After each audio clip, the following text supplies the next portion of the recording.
Aloha and welcome to Business in Hawaii with Reg Baker. We're taping live from downtown Honolulu in the Pioneer Plaza in the studios of Think Tech Hawaii.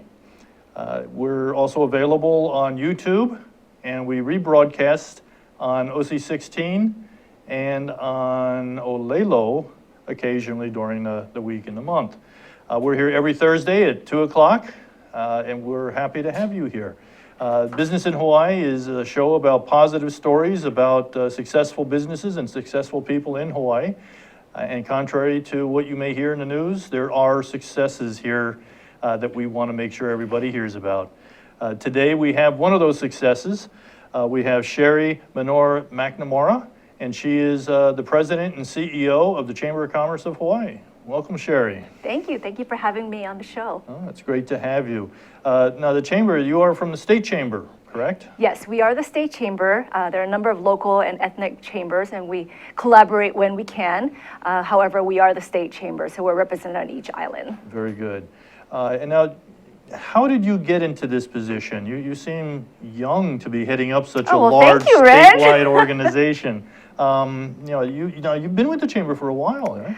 I'm going on 10 years in January. That's right. Yeah, time goes by too fast. So you started when you were 19. Oh, right. And you're from the Big Island. I am. I was born in Tokyo, but raised in Hilo.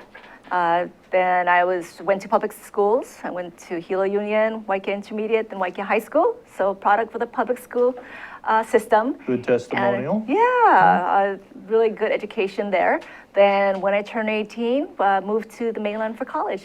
And where was that? I went to UCLA for undergrad, did some grad work at USC. Okay, most people don't know this, but do you know why people go to UCLA? Why don't you tell me? Because they can't spell USC. Oh, okay. There's a number of UCLA, USC jokes. We'll save that for another show. Right, but you get a good education at UCLA. It's a great school. And then did you work on the mainland or did you come home? I did. I spent 8 years on the mainland and 2 years in Japan, and then finally decided it was time to come back home, settle here, find a job, but I wasn't quite ready. I didn't know yet what I wanted to do, so what I did was go back to school again. I went to University of Hawaii Law School and Business School, and it was during that time I worked at the state legislature as a committee clerk and a legislative assistant, and that's where I found my passion. Oh, so it took about 10 years. Legislative process. Yes. That's your passion. Yes. Now, at UH, did you graduate from the law school and the business school? Yes, I did. I did the JD MBA program, Wow. so it took 4 years. Normally, law school takes 3 years, but I decided to stay on another year. That's a great program. It is. I'm glad I did. I never practiced law, though, but I still am glad that I went to law school. Well, and was part of the focus of your law education in the legislative process, the political side of things, or how laws are made, or? Right. Well, first year into law school, I decided, well, I don't think this is for me, but I decided I'm going to stick this through and get my degree. And like I said, during that time, I worked at the legislature and found out that I really found what I love to do, and that's policy and making with different stakeholders involved. So I knew that after I graduated, I wanted to work somewhere that had connection to legislature, not quite work at the legislature yet. And it's during that time that this job at the Chamber came up in the Government Affairs Department.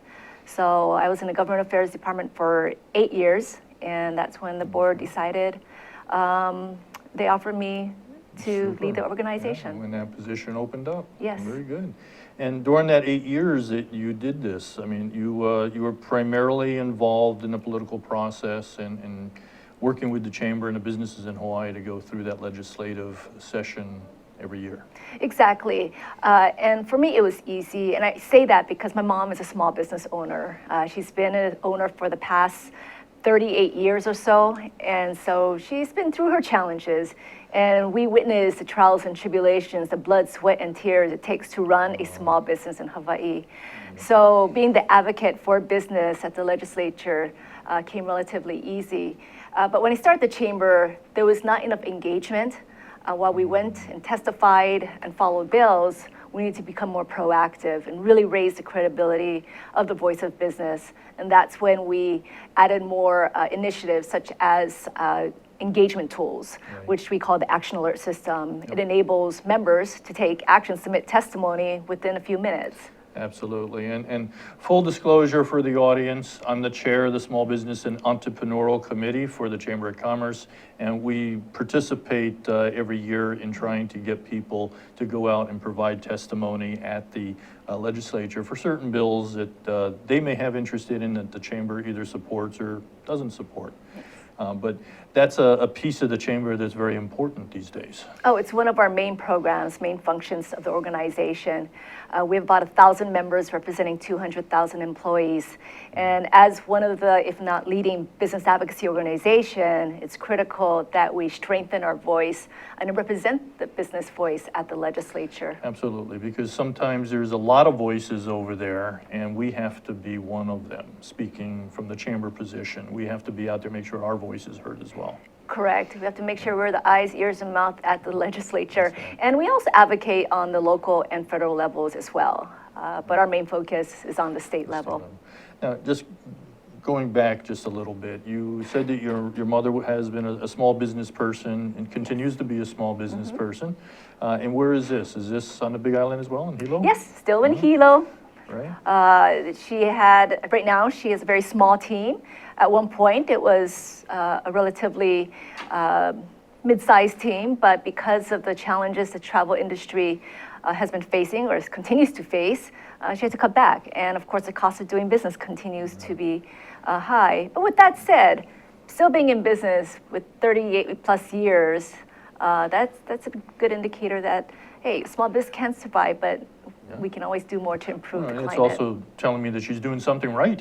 You Yes. know, something is there's value in what that service or product is that she's delivering, and people keep coming back for it. And Exactly. And she's evolved over time by adjusting to the different environments and the different needs of her clientele. Well, and the travel industry and being a travel agency has done a lot of changing over the last 20, 25 years. Especially with technology involved, yes. You know, it's a much different industry now than it was before, and a much more competitive industry, I think, in a lot of ways. Absolutely. And the fact that she continues to survive is a great testimonial that, there are ways of getting around these challenges. Definitely. And my mother was born and raised in Japan, didn't know anything, didn't know English, moved to Hawaii, didn't know anything about the travel industry. So she really started from ground up. But this is a similar story among all small businesses. So they have their own story, but the challenges are similar. Right.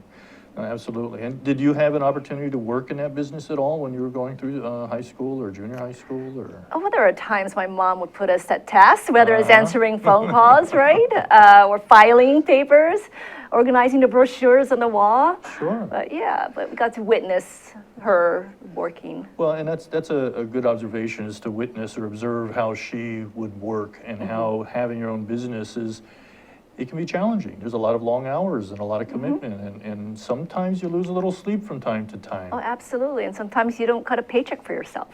That's right. So not all small business people are wealthy. No. I think many do it because they're passionate about the business, right? And it's not so much the bottom line, but it's more about the passion of business, supporting their employees, and working in an industry that they like. Well, and a lot of times those employees actually become part of the Ohana. Oh, absolutely. And I would imagine that there are people that was working in your mother's business that's been there for quite a while. Oh, yes. In fact, a couple of employees have been with her, for 30 years or so. So you build a special kind of connection with these I hate to call them employees because they're more than that. They're part of the family, they're your team members, they're people that work together. And that's got value. People enjoy that type of environment. Right, exactly. That's very good. And that motivated you, I guess, to get into this advocacy role for small businesses and I guess through your education and now what you're doing with the chamber and what you're doing before and even more so now. I guess your mother must be very proud. You know how parents can be sometimes. I say, want more, do better. But I think that's the high expectations when we were a little kid. That what was expected, the work ethic, trying your best, and she always used the word ganbatte, which in Japanese means trying your best. So there's a lot of principles she instilled in her children, and that carried with us. And Very so And how many children did she have? so one son, my younger brother, and one other daughter who is older than me. So I'm the middle child. And so are they here in Hawaii too? And- No, actually, my sister lives in London with her family, Wow. and my brother lives in San Diego. So yeah, she's currently doing a lot of traveling, visiting the other I kids guess and grandkids. There must be a benefit then in having a travel agency. It used to be, but being in the industry, it just Yeah, makes well, sense. few people know this, but I actually, at one point in my career, when I had my larger firm before, we had a subsidiary that was a travel agency. It was a Touch of Class Travel. And it was one of the biggest producers of Crystal Tours. Oh, Crystal Tours. Oh, Yeah, okay. and then we also had the contract to handle all of the Department of Health and Department of Education travel. Wow. So but those were the days when you can make money selling air tickets, travel. And they would get commissions. Yes. Whereas now, hardly any carrier or any other hotels, No, or they don't pay. they don't get the No. incentive. So a lot of it is done through service charges, right? And so that's how it's important for my mom to find her niche. And for her, it's doing customized tours to Japan, There you because that's go. where she's from. So, And she packages them up and resells them and, well, according to the client's wants, the client would either tell her, "Oh, just put together a tour for me," or "I want to go here, here, here. Where do you recommend?" And she'll put something together. and so she actually gets compensated from that from the customer as opposed to the different carriers. Right, and- that's yeah. no longer the case. Yeah, and that's a model that's significantly different from what it used to be. Yes, yes. Yeah, and so it's very akamai of her to be able to go through that transition. Very good. And so now, you're at the chamber, you just, I guess 2 years ago, got promoted. Now you're calling the shots, you're the boss. It must be very rewarding. It's very rewarding because I have an excellent team that's working towards the mission of the chamber. We have 12 on our team, from membership, marketing, communications, to events, to business advocacy, military affairs. And they all work very hard, but also we like to have fun. So make sure we have fun. Well, it's nice to have that balance. Yes, and you know the team. Oh, so. yeah, no, I know the team, and they do work very well together. Yes. And there's a good synergy among them all.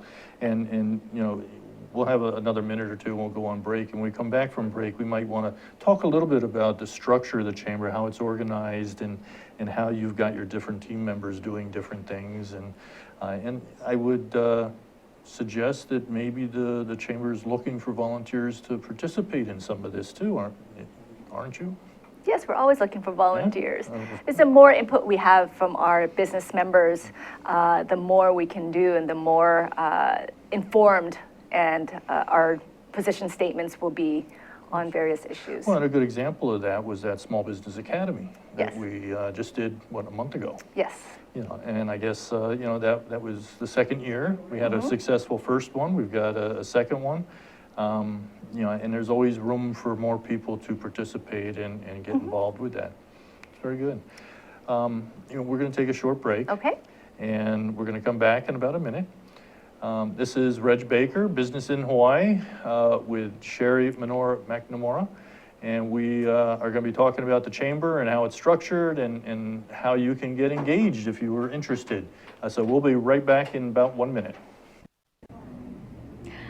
Hi, my name is Cindy Matsuki, and I host High Growth with HTDC, where we talk about all things tech, innovation, entrepreneurship, and manufacturing, because there are tons of things that are happening in Hawaii in those fields, and we like to share them with you because more people should know about them.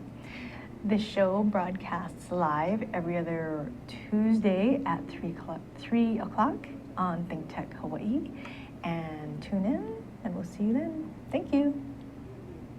Hi, aloha. My name is Chris Leatham, and I host a show called The Economy and You.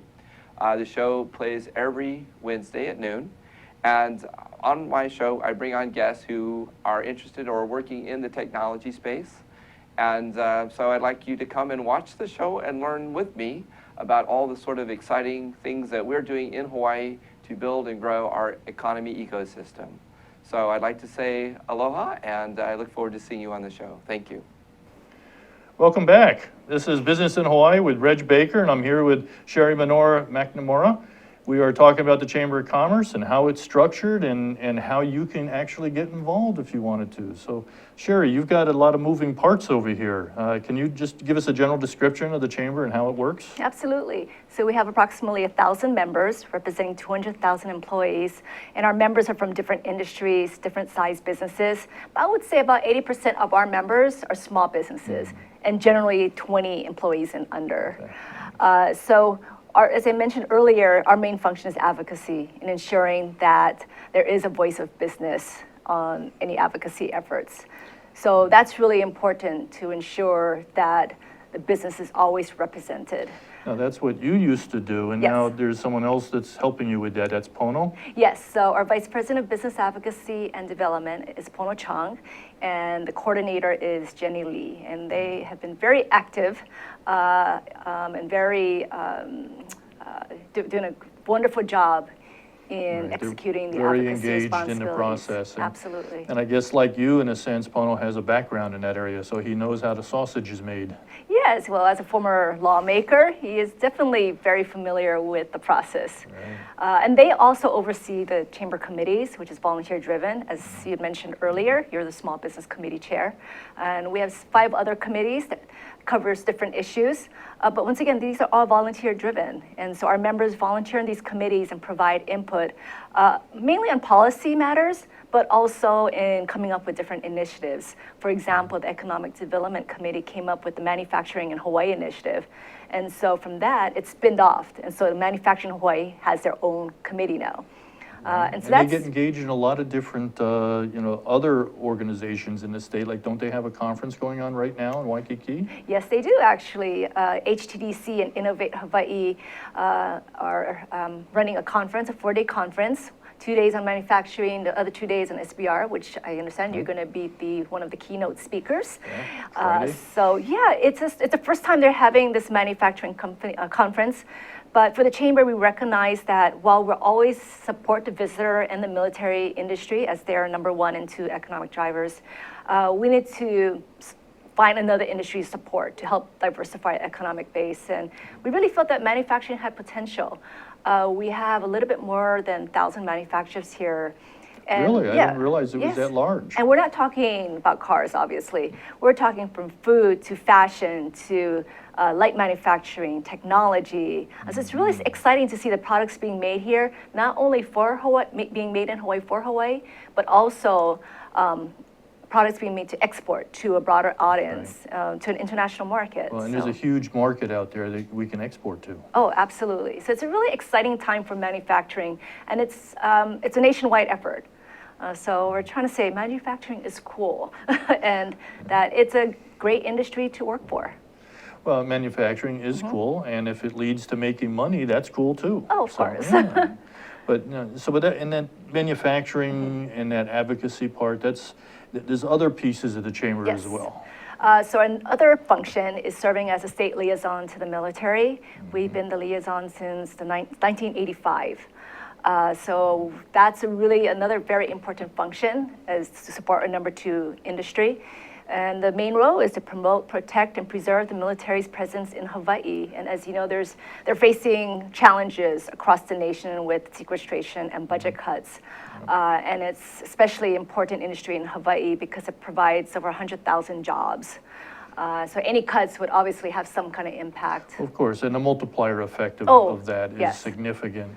And I think the importance of somebody, the chamber, doing that and getting other people involved is very high because we have lost our senior senator that was very influential. And so we have to fill that puka, so to speak, with something. And it seems like you guys are just stepping right up and doing that. Right, and so we recognize that. So we, about a year and a half ago, we restructured our Military Affairs Council so that it is a more proactive organization, and also expand the group. So it's no longer just strictly a small group that's just monitoring and maintaining relationships with our military here, but also helping them in advocacy supporting them with their different programs and services. So what I mean by expanding, we're collaborating with unions, government officials, our congressional delegation. So all stakeholders are involved in the Military Affairs Council, so that way we can collectively and collaboratively. Right.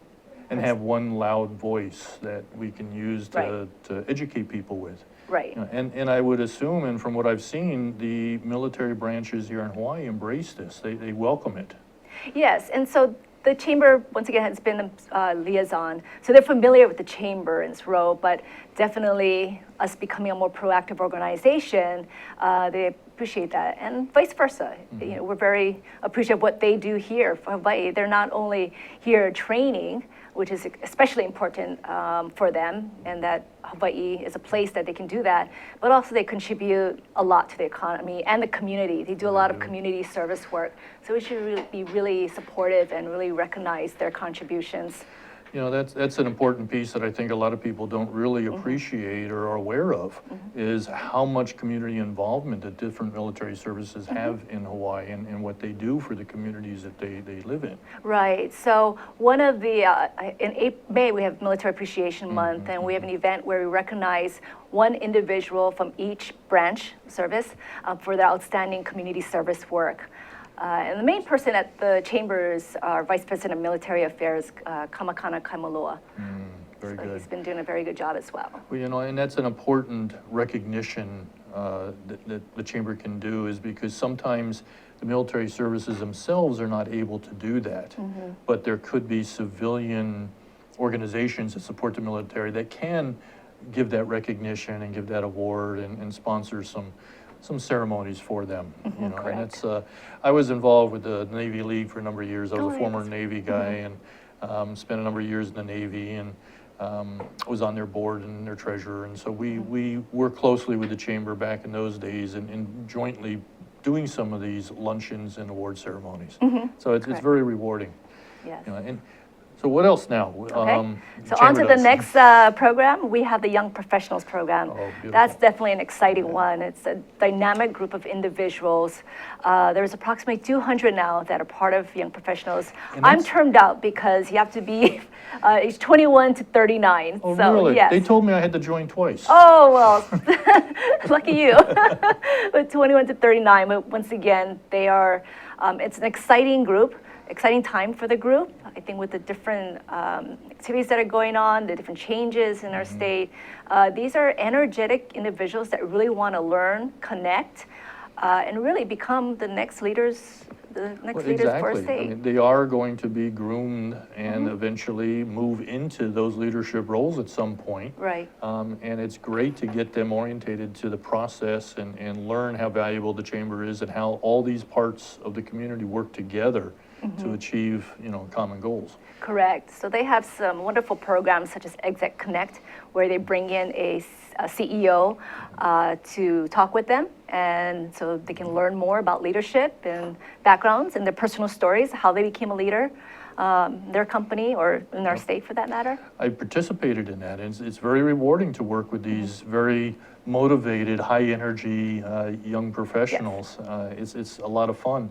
And I guess that's one of the volunteer opportunities, that once people become members of the chamber and they get familiar with what's going on, they can actually volunteer and participate in some of this. Correct.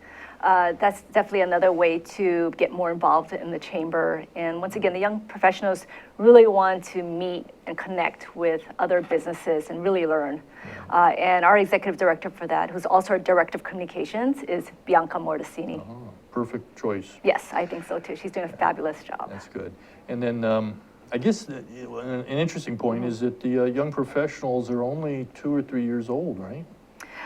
Yeah, around there. Yeah. Around there. I think right. I was in one of the inaugural events, and if my memory serves me well, I think it's about 2 or 3 years ago that this started. And to go from basically ground zero to over 200 young professionals now And growing. is significant. Yes, it is. That tells me that there's some value there that people are grasping and seeing, and And from what I understand, they have their own membership committee, they have their own structure that kind of runs things, and they're out there recruiting and working, and it's, you know, and don't kick me if I say this, but it's almost like a mini chamber within the state chamber in the way they run that, and Right.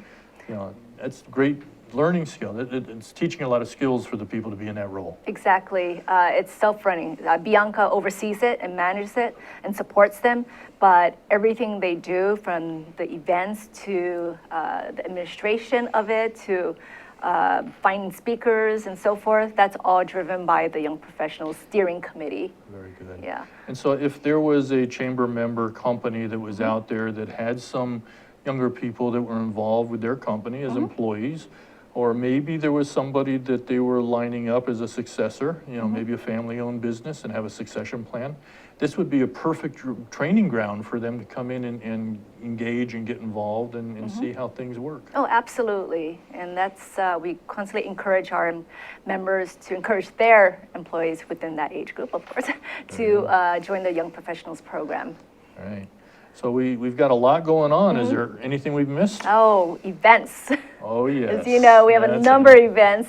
I can say probably maybe 2 or 3 a month sometimes, from the big events to smaller events. Because we have such a diverse membership, we want to make sure we have events that addresses the different kinds of interests and needs or education for them. And so we have anywhere from the usual business after hours networking events, which you attend on a regular basis, to the educational events or forums, whether it's on energy or health or employment law. We have a wide variety of events. And of course, we have our golf tournament coming up tomorrow. So that's, Oh, boy. yeah, Okay. that's almost That's always a big job. a sold-out event. So we're really excited about that. Congratulations. Thank you. Thank you. And I guess that employment law, that's a very popular one, too. Yes, employment law seminar is generally held in August. It's sponsored by and instructed by the Torkelson Law Firm. It's very popular because, as you know, employment law changes all the time, and it's critical that each businesses maintains or updates their laws and be familiar with them. And so that's why it's always a popular event, so that they can get the most recent updates from a very good firm. Well, and the consequences of not following those rules and regulations can be significant. Correct. So Exactly. they got to really be on top of that, and it's not the easiest thing to follow. No, it's a complex. Some of the laws are complicated, and that's why it's important to have these kind of seminars so that they can learn more about the laws and how that could potentially impact their business. Create a higher level of awareness of what Correct. the issues are and what to be careful of. Right, and at the seminar, they get a handbook that's full of every kind of law, employment law you can think of. And our other major event is the annual luncheon, where we That's- induct our new board members, as well as our new chair. And that's always the most popular, largest event. We have approximately 1,000 attend. Wow. And we try to find a keynote speaker that will be, that we feel would be of interest to our membership. So this past annual lunch is based on business of sports. So we had past UH football coach June Jones, Lee Steinberg, he was the story behind Jerry Maguire, Oh, right. as well as Bob O'Dean. Show me who the is- money. Show me the money. And Bob O'Dean, who is the national executive search firm owner. Right, and there's a lot of moving parts to that industry as well. I was Yeah. at the luncheon, and it was very well attended, and it had a very interesting panel discussion going on how things work. Right. It was good, Right. but in addition to hearing some good keynote speakers, there's also a big vendor type Oh, of right. conference or piece to this, that a lot of chamber members can actually get booths and show off their product and their services and do some real serious networking. Exactly. So that's another popular service to our members when we have exhibit tables opportunities. So as you mentioned, at the annual luncheon, we have a number of vendors displaying the products and services, and they get to interact with the attendees. And it's really a popular time. It's usually right before the annual luncheon starts. But yeah, it's always popular. The room is always full of energy, full of people, and just once again, trying to connect with other members. Right. And that's what we want to do, is connect member to members, and so that they can Absolutely. Well, build better business opportunities. A lot of value in that, and we'll continue that conversation in just a second. We got to take another 1-minute break. This is Business in Hawaii with Reg Baker. We're talking with Sherry Menor-McNamara, and we will be right back in about a minute. Aloha, this is Alice V. Hagan from Think Tech Hawaii Business Education Spotlight. My show is a bi-weekly show on Thursday from 3 to 4 p.m. We invite interesting people, entrepreneurs, fascinating leaders who contribute to the social economic well-being of our state. Please tune in to my show, Business Education Spotlight, Think Tech Hawaii, bi-weekly, Thursday, 3 to 4 p.m. Aloha. Aloha! How you doing? It's me, Angus McTech, wishing you to welcome and join us to see us on Hibachi Talk on Think Tech Hawaii. Join my co-hosts, Gordo the Tech Czar and Andrew the Security Guy, every Friday from 1300 to 1340.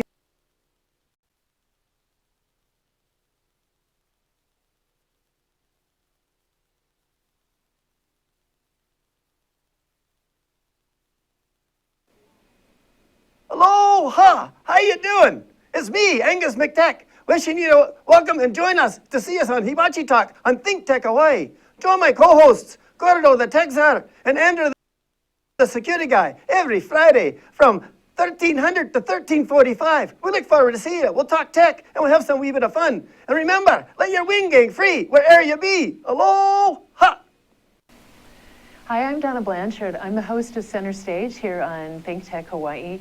Center Stage airs every Wednesday at 2 o'clock, and of course you can check out our archives on YouTube or on Think Tech Hawaii anytime you like. Why should you do that? Because this is an arts show that I believe is making a difference in lives. We talk with artists of various ilk. We talk with painters and writers, playwrights, novelists, poets, sculptors, dancers, you name it, directors, actors, of course.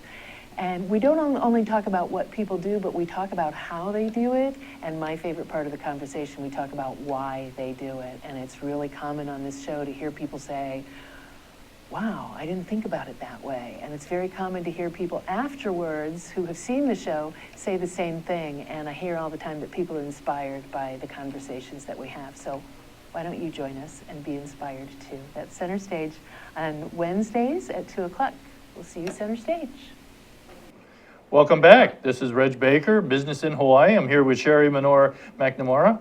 And we, in case you hadn't noticed, our background has changed and we are in a complete blackout situation here, but the show must go on. So Sherry and I are going to continue our dialogue and we're going to talk a little bit about, there's one final piece of the chamber that we haven't talked about yet.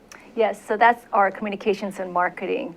We've been very active and proactive in really promoting the chamber out there so that the business community is aware of the role of the chamber.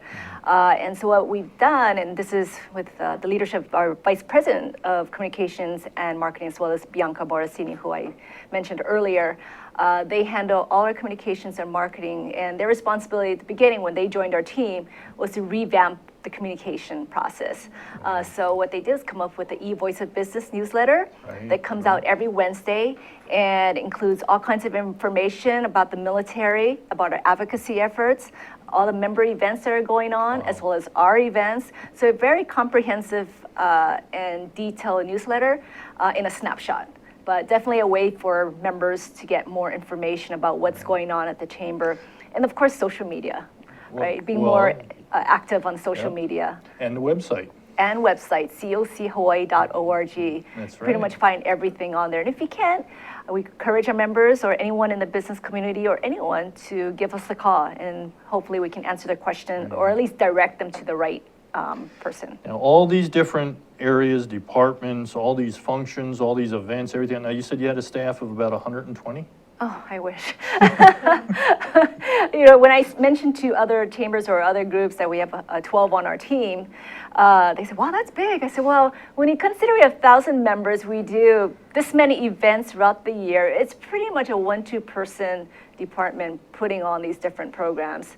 But once again, it's a great team. They work really hard and working hard to fulfill the mission of the organization. Right, which they do well. And, Thank you. And I guess coming up is going to be another legislative session. So Yes. I guess you're doing everything plus keeping an eye on what's going on over there too now. Correct. It will start on the 3rd Wednesday of January. So right now, all the policy committees are coming up with their priorities, because what we did a couple of years ago in an effort, once again, to be more proactive, was to introduce a business package. Right. Before, we would just review all the bills that get introduced, which is about 2,000 or 3,000 bills a year, and flag those that impact business, and then we follow those and testify on those bills. But we felt it was really important to not only wait and see, but also to offer solutions and ideas as to how we can grow our economy, how we can improve the business climate. So that's why we decided to introduce a business package each session. So right now the committee is going through that process, and hopefully we can prioritize or complete the package by the end of this year to get approval by the board and start pushing it through. Well, and I know you mentioned the word prioritize, but that's also a part of the education awareness process, is to let the legislators know what the business community feels is most important, and help them go through the process of prioritizing and looking at the different bills. I mean, you said there's 2,000 or 3,000 of them. I mean, obviously you can't spend a whole lot of time on all of that. You've got to have some sort of filtering process going on, and the chamber helps with that. Correct.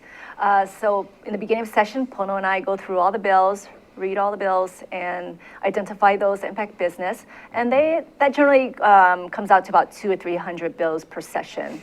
And we seek the committee's advice on the positions that we should take on these bills. So in addition to our business package, it's a number of other bills that we need to follow that will impact business either positively or negatively. And with 76 legislators, it's not possible for them to know the content of each bill. So it's incumbent on us to ensure that they are familiar with the bills that are important to us, and update them on the progress of those bills. And hearing that from the chamber is part of the process, but also having chamber members go over and participate in providing testimony is also part of the process. Absolutely, Reg.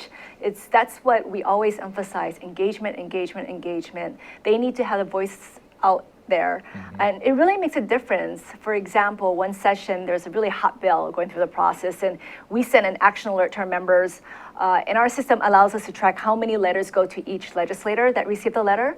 And there was a few legislators that got a number of letters and actually changed their vote. So their voice does make a difference, but that's why it's critical that it's not only the chamber advocating, but also businesses, because they can tell the story better, because they have personal experience with it. Well, they can tell the story, they can be passionate about it, they talk with credibility. Absolutely. And they also can vote. And they can vote. So it's really important for them to know their legislator. Because the legislators want to know their constituents too. So in January, we have Chamber Week, which coincides with the opening of the legislative session. And one of the purposes is to raise awareness of advocacy. So throughout the week, we have different activities. And one of the activities in which you have participated before is our walk around at the state capitol, which usually occurs the day after legislative session opens. And when we started, we only had 7 business people come out. And we'll go door to door, asking the legislators for their support, saying hi, having face-to-face introductions. But now we've grown it to have more than 100 people participate. And that is with the support of our alliance, a group of business organizations, including the neighbor island chambers, participate in this effort. Well, and that's, I think, a good point, is that we do have other neighbor island chambers that are involved in this process, and they can just add to the impact that we can have at the legislature. Absolutely. At the state legislature, obviously there's different islands represented, and they hold key positions as well. So it's important that we're very collaborative in our efforts. Whether it's Kauai, there's Kauai Chamber, Maui Chamber, Konakohala, Hawaii Island, a number of other chambers. And because we're here and we have the resources, we can support the neighbor island chambers in their efforts by letting them know, updating them what's going on, and having them contact their legislators directly. Because the more unified our voice, the more effective we can be. Yeah, it's great to have that collaboration. I got to compliment the chamber on being able to pull all that together, because that wasn't always the story in the past. You know, and it's a great environment. I think is a lot more valuable, you know, to the process. Absolutely. We need to work together. We need to not work in silos, but work together so that we can create a better business climate and go out there with an effective and strong and unified voice. Super. Now, for people, the audience that's listening to this, how can they get involved if they find something intriguing about this and they want to find out more? We've got the website, and Correct. that's, what's the website again? cochawaii.org. All right, ORG. And so if they wanted to learn more, they can go to the website, but there's also phone numbers on there. They can call some people. They can even come to some of the events and meet with people. But what's the process of somebody joining the chamber? Sure. So once again, as you mentioned, they can go to our website, learn about the chamber, or call us directly or email us. Our emails are listed on the website of our team, and ask any questions they may have. But they can also apply online, and one of our executives from the membership department will contact them. Super. And they'll fill out an application form, we review it, and hopefully they'll become a member.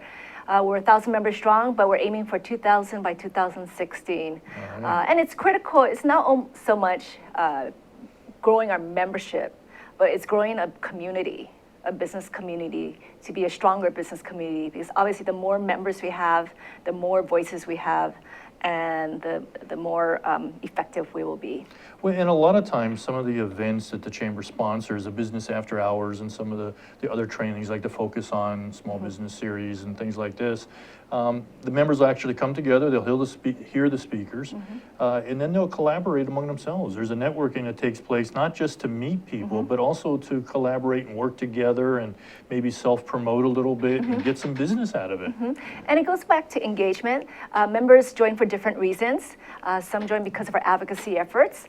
Others join because they want to do the networking. But it's really how engaged you are with the organization. Exactly. And we encourage that, because you'll always be able you'll always have an opportunity to connect with another business, and you never know what will develop out of that. Just heard a recent story about one business who went to the Small Business Academy, went up to one of the speakers, asked him for advice, and there was an opportunity there that came about.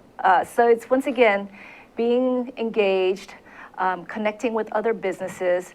And another thing about being a member chamber, when we have these events, especially the educational events, we rely on their expertise. So many times we ask them to be a panelist or a speaker, as you have been many times as well.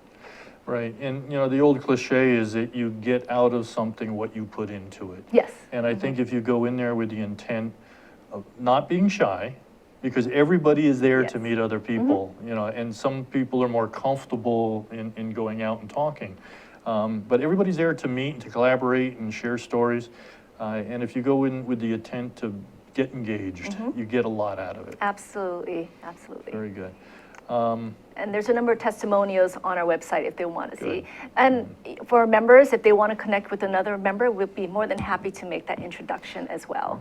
And you also have new member orientations too, so you can educate in a more detailed way the new members and how they can take advantage of the chamber. Correct. And that's to show them that, because when they do join, to familiarize themselves with the different programs, introduce them to our team, introduce them to where we live most of the day, spend our hours at.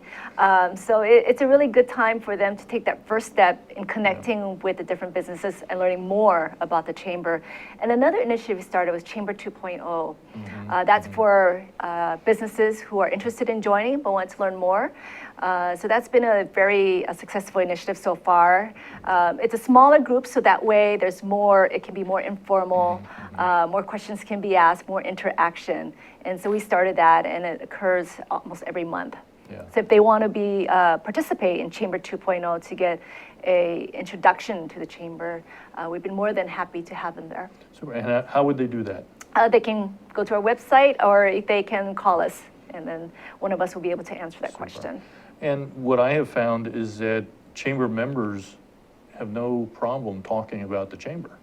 And so if they know a chamber member, they can probably find out some information from them as well. Correct. We're such a small island community that I'm sure that they know it's not 6 degrees of separation, right? Call it here 1 or even 2 degrees separation. So that's the testimonies from our members, probably one of the best that they can get, because they can explain how it's benefited them. And we really see it as an investment. And once again, it's an investment in the chamber to build a better business climate and economy for our state. And help these businesses become more successful. Exactly. That is possible. We've got about 15 seconds left. Did you have any final words or any advice to the audience that you'd like to share? Well, we really encourage businesses to be a part of the chamber organization, be a part of the community, to once again help build a better business climate, a thriving economy, because together we can. But it takes, as we all hear it takes a village, right? That's right. And we're very hopeful. There's so many good things happening in Hawaii, and hence the purpose of this show. Exactly. And if we can showcase that, then Well, we will. I think this show and the chamber, we're getting that word out there, and we just need to keep that momentum going. So that's great. But thank you, Sherry. I appreciate you you. being a guest today. This is Business in Hawaii with Reg Baker. We've been talking with the Chamber of Commerce. We appreciate the studio technicians that did a great job today, even during the blackout. It was a good show. Thank you, guys. We show live every Thursday at 2 o'clock. Please join us next week for the show, Business in Hawaii with Reg Baker. Mahalo.